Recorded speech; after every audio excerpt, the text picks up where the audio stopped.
Rasulullah sallallahu aleyhi ve sellem qardaşlıq haqqında belə buyurdu. Mömin qardaşı ilə bərabər güclüdür. Möminlər biri-biri ilə qarşılaşdıqda biri-birini yuyan iki əl kimidirlər. Yəni bir müsəlman digər müsəlman qardaşına yardımcı olur, xətalarını düzəldər, ona gözəl bir şəkildə nəsihət edər. Nəbi sallallahu aleyhi və səlləm biri-birlərini Allah üçün sevən müsəlmanları vəsf edərək belə buyurdu. Qiyamət günü Allah Teala belə buyurar. Cəlalıma and olsun ki, mənə itayət məqsədi ilə biri-birlərini sevənləri heç bir kölgənin olmadığı gün arşımın altında kölgələndirəcək və mühafizə edəcək. Bir gün Rasulullah sallallahu aleyhi və səlləm belə buyurdu.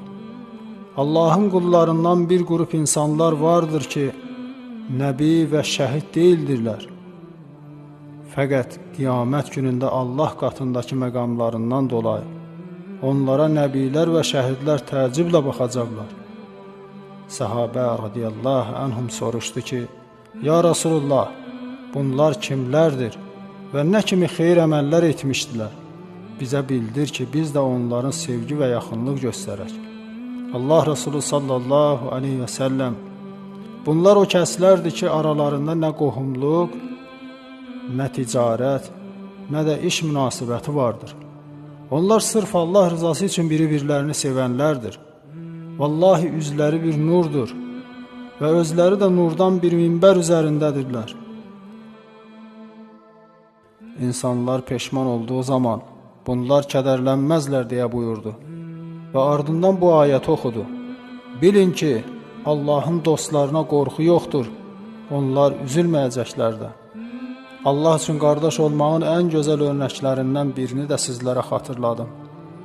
Rasulullah sallallahu aleyhi və səlləmin Mədinəyə hicrətinin ilk günlərində ənsarlara pay verərkən, Ya Rasulullah, mühacir qardaşlarımıza bizdən daha artıq vermədikcə biz bir şey almarıq dedilər. Cabir radiyallahu anh nəql edir ki, ənsarlar xurmalarını bölərkən ikiyə ayırar və bir tərəfə çox, digər tərəfə də az xurma qoyardılar və sonra az olan xurmaların altına sadəcə yarpaqları qoyar, mühacirlərə çox göstərər, hansını istəyirsiniz götürün deyərdilər. Onlar da çox görünən ənsar qardaşlarımızın olsun deyə az görünəni götürər və beləcə xurmanın çoxu yenə də onlara düşərdi. Ənsar da bu yolla az olan qismini özlərinə götürmüş olurdular. Xeybərin fəthinə qədər ənsar belə davam etdi. Nəbi sallallahu aleyhi ve səlləm buyurdu ki, bir kimsə başqa bir bəldədəki müsəlman qardaşını ziyarət etmək üçün yola çıxdı. Allah Teala onu imtihan etmək üçün yolunun üzərinə bir mələk vəzifələndirdi. Mələk ondan hara getdiyini soruşduqda, bu kətdə bir qardaşım var, onu görməyə gedirəm cavabını verdi. Mələk soruşdu, o qardaşından əldə etmək istədiyin bir mənfəətin mi var? Adam, yox, xeyr, mən onu sırf Allah rızası üçün sevirəm, onun üçün ziyarətinə gedirəm dedi. Bunun üzərinə mələk, sən onu necə sevirsənsə, Allah da səni bax elə sevir.